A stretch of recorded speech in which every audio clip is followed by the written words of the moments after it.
Yo, what is up YouTube, man? Today we are going to be talking about a badge that does not get the credit it deserves, and that badge is Flexible Release. Reduces the penalty suffered from mistiming jump shot releases. When you get in depth at it, it says shot timing penalties for jump shots are reduced, making it easier to knock down attempts when even releasing early or late. Basically, that means it helps you hit whites.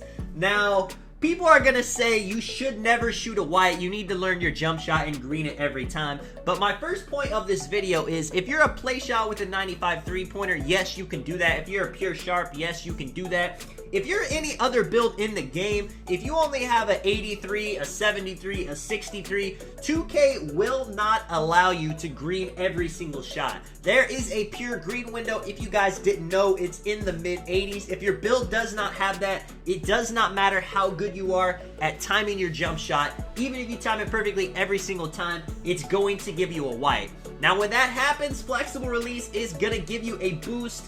And even though it's not green, it'll still be green just because of Flexible Release. The second reason to have Flexible Release on is not every catch animation is going to be the same.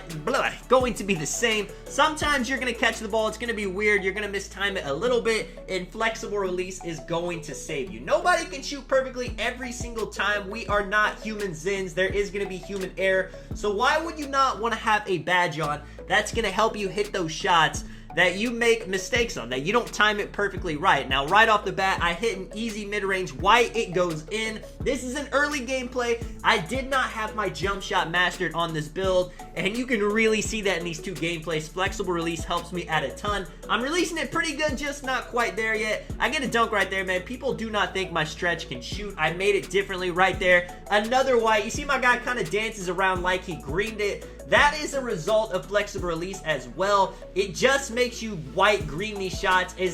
I mean, as funny as it sounds, we got a badge that's green machine. I would consider Flexible Release the white machine in NBA 2K21. Whenever you're hitting a whole bunch of whites, when Flexible Release keeps popping up, you feel like you cannot miss one. So how good of a badge do I really think Flexible Release is? Now, I'm going to go ahead and say, if you're a play shot, if you have a 93 or above, then it's not a good, it's not that important. If you're a great shooter, if you know how to green your shot pretty much every single time, and then you don't even need to have Flexible Release on. But I would say still put it on, because sometimes you are going to make a mistake. Sometimes you still will shoot a white, and that's just going to bail you out. It's going to hit that shot. If it's something like twos where it's make it, take it, or the 1v1 court, that's going to be huge. Even threes, if it's a competitive game, if it comes down to the wire, you're going to be glad you hit that white. Now, is it important for a build like my stretch at this time only has like a low 80s 3-pointer, like an 81, or a build that has any lower than 80, 70, 60,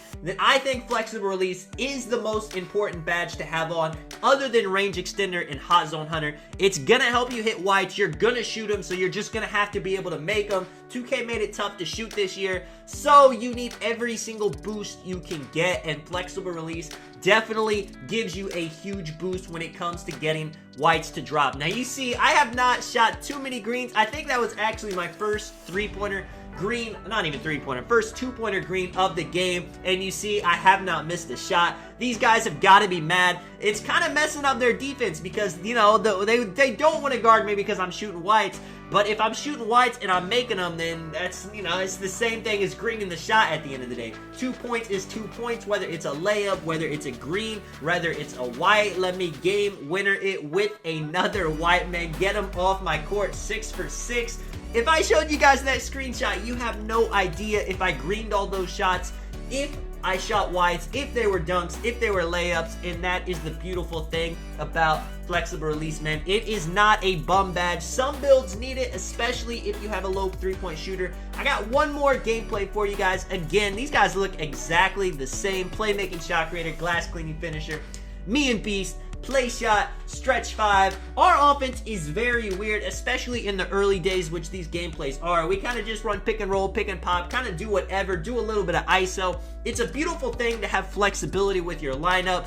where, you know, a play shot and a glass finisher, they can pretty much only run pick and roll because the center can't shoot, where we can kind of do it all. You know, my build can finish, it can dunk, it can shoot, it can pop. Beast right here with a beautiful layup. The guard gets stuck on me. We are noticing that. I'm telling him, let's not let him get the switch. If so, you can ISO the big. I will bully the guard. Let's make him pay for it. Beast stepping it back right here. I'm going for the screen. Don't hit too many of the screens early game, but it still ends up working out. I mean, look at me, man. I'm getting him stuck on me.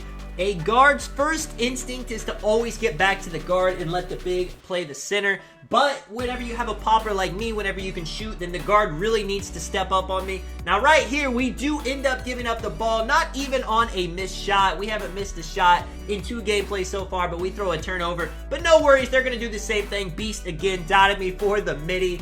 Yo, after this video, 2 gameplays of me, not missing wide, shooting wides, flexible release Hall of Fame popping up every single time. You guys definitely have to believe in this badge. I know you've been told that it's not good, but it is a lie. This badge is amazing, especially like I've said earlier in the video, if your build can't green every single time, it can definitely hit a lot more wides with this badge on. If you have flexible release off and you're shooting wide slightly late, slightly early, most of the time they're not going to go in. Maybe you have a high three-pointer, a high mid-range, so they will drop sometimes, but flexible release is going to increase that a ton. 8 to 10 now. Beast with the drive. I'm chilling at the free throw line, shooting it. Gotta green a little bit, you know.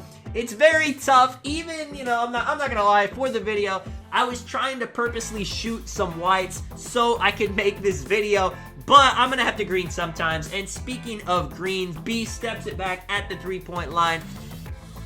Beautiful play. I mean, not much to say. Definitely with the step back on that, a lot of people will fade off it. He's really good at stopping on the pop. Drive it in again. The center has not learned his lesson. Let me green one more midi. 15 to 10 now. They just don't have any answers. They got that turnover early. They had a nice run, 10 points. And then they threw the turnover, gave it right back. Beast with the dunk. Once the center starts paying attention to me on the midi, on the 3, and then at that point, Beast is free to drive to the paint. Giving a play shot dunking is definitely valuable. I see a lot of people don't upgrade finishing at all on their builds that get low finishing. And it's definitely not the move. Trust me, even with a stretch 5, my driving dunk's only about a 58, and I'm still able to get great driving dunk animations on it. If I didn't upgrade any finishing on it, I would have only been able to do layups. Those would have got chased down, got blocked. Just because I'm able to dunk, it is huge. Now I'm telling Beast, ISO the big. They tried to switch it. He's doing some crazy spins to the paint. Curry lay. Let me know if you guys enjoyed the video, man. This is Sonic. I'll catch you guys in the next one. I'm out. Peace.